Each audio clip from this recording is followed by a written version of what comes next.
Hi, Arthur. Wonderful seeing you again. Yeah, hope you're right and Great, yeah, I am yeah. You very look well. very relaxed. Is this because you have Yes, decided to take? I've taken some days off. Oh, Yeah, so I'm on leave. okay. And this is leisure. This is This not is work. leisure. This is wonderful. All right. I'm learning about myself.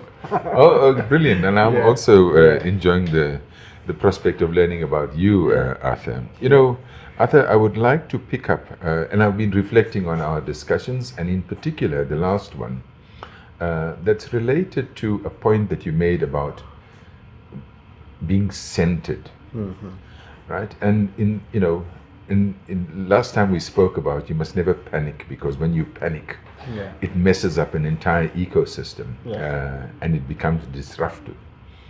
And I think you alluded to the fact that sometimes when we panic, it's very likely that we're not applying ourselves properly to the sort of the task at hand, as it were. So I want to reflect on the idea of not panicking, but also being centered, Arthur. And the two obviously are related. Yeah. How does that Yeah. help you in day-to-day life? Like we said the last time we spoke, Gino, fear, anxiety is really natural. And it just comes naturally. Nobody wants it, but circumstances define that. However, one needs to reflect on whether it helps you to do anything. And especially when you're a leader, knowing that anxiety and fear is a natural thing that comes to your to staff, to people who follow you and look up to you. You don't want to publicly show that. This is very important because during moments of difficulty, people quite often look up to leaders. And if the leader is showing fear, anxiety, and panic, the whole thing can come crumbling. So I've had moments when I'm anxious, of course, when I'm fearful about decisions that need to be taken, but you must marshal the courage to be able to, first of all, understand that panic doesn't help, it doesn't solve the problem. Anxiety will not give you a solution. So at the end of the day, you need to marshal, some courage to be able to, stay calm in the face of turbulence. Now, I think this is very much connected to the idea of being centered. And for me, being centered is where you belong. Like, who are you? Who are you as a person? What's your reference? I think when I imagine what centers me as a person, it's very central to my understanding of who I am, where I come from, what my experience teaches me, and how helpful is my experience to the world. So without being centered, you can be all over the place. And I think when you're all over the place, you're in panic. Okay? So this is how the two concepts are very much related. And I keep telling my children when I speak to them, what is your identity? What is your center? When I ask you, who are you? Where do you come from? This for me is central to the understanding of where you come from and how you present yourself. Because many challenges I face in my work life are completely uncomparable to the challenges I faced in my upbringing, in my life, in where I come from. We've talked a lot about my own history, my formative years and all of that. So what I have gone through as a person has become part and parcel of how I center my being. And none of the challenges I've faced as a leader has been more difficult than what I experienced as a person. So this is the importance of being centered. If you have no reference, if you've had, just a Cinderella life all through, when you are faced with difficult situations, you panic. You panic. I think this is the connection I would have with the idea of panic and being centered. This is not a criticism for people who have not experienced Sure. hardship, not at all, yeah. because you can be centered in different ways. I think it's very important that, and I learned this a lot from you, Gino. You say you embrace what you encounter. Correct. And once you embrace any situation, you are then able to learn immediately from that, rather than live in denial. So I think this is very, very important. I've been in a situation where we've had difficult times in the organization, and you are in a meeting, a virtual meeting, or whatever kind of meeting, whether it's in person, and on a number of occasions, people have seen my reaction in meetings, feedback that I have got in meetings, and then approached me afterwards and said, but this person's comment was racist. This person's comment was an attack on you. And at that time, when it was happening, I could not feel it this way, because I always, compare with what else I have gone through, and I'm like, no, this is not a problem. So, but for others to see something that I don't see, I mean, first of all, it helps teach me, but also I give assurances that you don't take this personal. Because especially during difficult change processes in the organization, people have to leave and all of that. It's tough. People react by emotion. People react by the consequences of change processes on them. So you must first and foremost listen to them and understand. And you can't listen when you are speaking. You must listen and understand where they come from. So, like we said one time, a crucial mistake often that we make in communicating and relating with people is that we listen to respond, not listen to understand. So this is crucial, because then, others might see some behaviors that I don't see. It's okay. It's a reference on me as a person and my history and my formation. And I learn. Maybe someone tells me that's a racist comment. I learn about that as a racist comment afterwards. And it helps you manage. It helps you manage circumstances. I don't believe that anything is an accident. Everything is kind of set up. Many things happen to you. It's how you react that really matters. So if you react in a panicky way, the consequences are disastrous. In many ways, whether you're a pilot, a footballer, a leader, it's the same thing.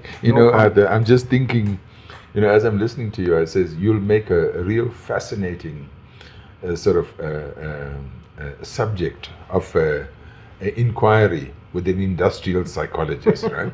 But in simple terms, what I see on the idea of being centered, and in the context of even in the context of a meeting, for example, or even a difficult meeting, that outwardly you said, so inwardly you have to maintain your composure. Outwardly, people can say, you've got the idea of having broad shoulders, so you can carry the weight of the organization and the decision at the moment, at the time. When you are lonely, when you are alone, let me just say that. Of course, you can never be lonely with the wonderful family and the kids you have. But when you are alone, how would you describe that sense of being centered in the context of the weight that you carry? Because people speak about the loneliness of leadership. And when you are alone, How do you feel, Arthur? Yeah.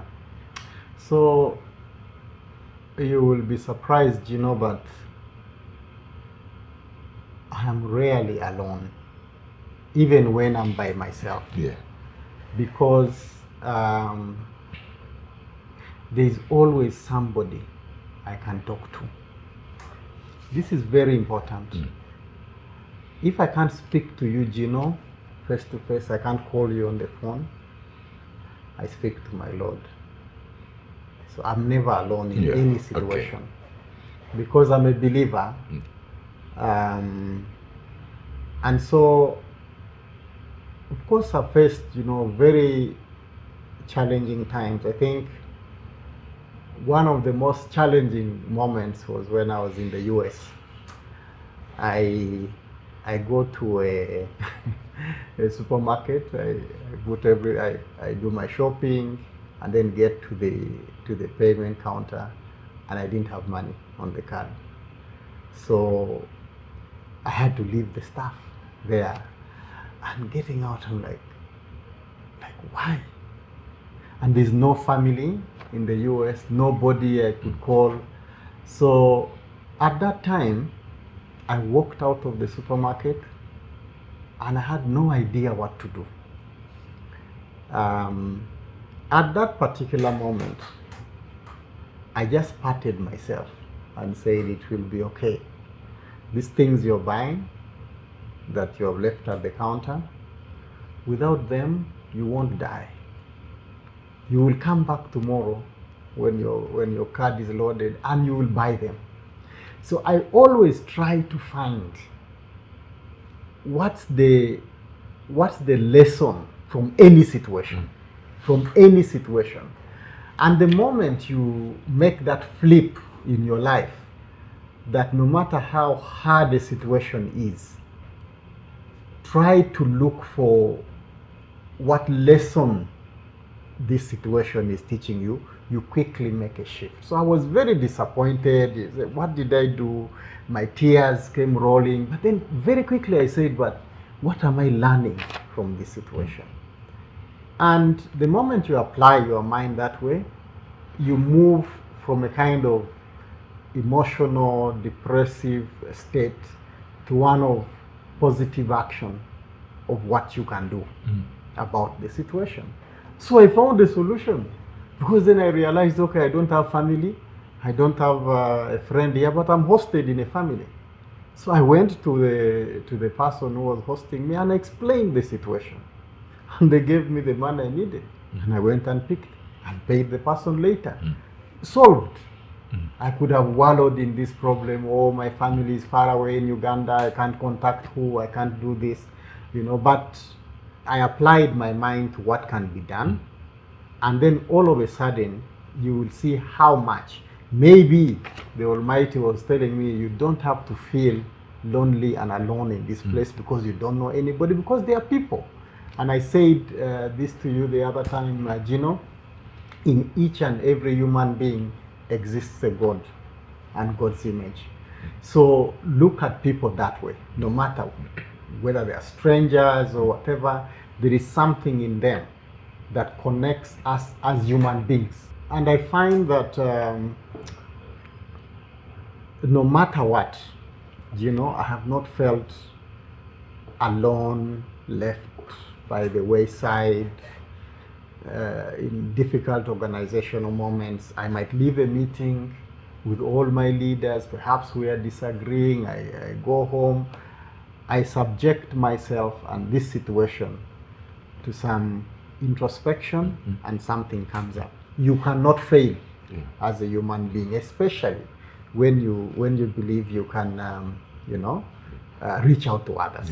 Yeah. Arthur, I wanted, exactly. I mean, I can appreciate, where you're coming from and what you feel and how you respond to an external stimulus, if you like. Is it something that you learn? Is it something that you can teach? Or is it something that you have to literally work out yourself? Yeah. I mean, what's the magic of being able to find yourself in a situation, and between the time that you need to respond and you actually respond, there's a huge, Yeah.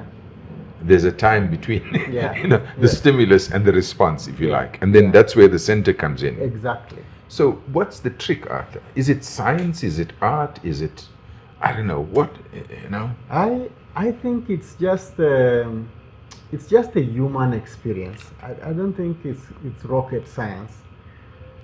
I think most of, in my experience, some of the most difficult situations you encounter have, quite honestly, very straightforward responses. They are not as complex. But we do make situations really hard for ourselves for no good reason. You imagine this example of the US that I gave you. I'm thinking about my family thousands of miles away. That's not the, I'm making it complicated for nothing. I live with other people who are human beings like me. Everybody has a story. So I think the more you share your story with others in an authentic way, you know, you will get a way out. So I think that it's no big science, you know. It's just like you said, being true to yourself and being authentic to others. You will find a way out. You will find a way out. And to be true to yourself requires a huge amount of courage and as well as humility. As well as humility. And I'm telling you, if you come out as very authentic, it will be seen by others. It seems to me that you live your life by ancient wisdoms and proverbs, Arthur, because something that I learned as a youngster is that, you know, I don't know whether it's a proverb or simile, they say every dark cloud has a silver lining. So the discipline, if you like, to pause, reflect, and think about the situation, and then emerge, if you like, with a solution. I think, it's a good habit. So maybe on that note, let's just pause for that, and would like to reflect on that in another conversation.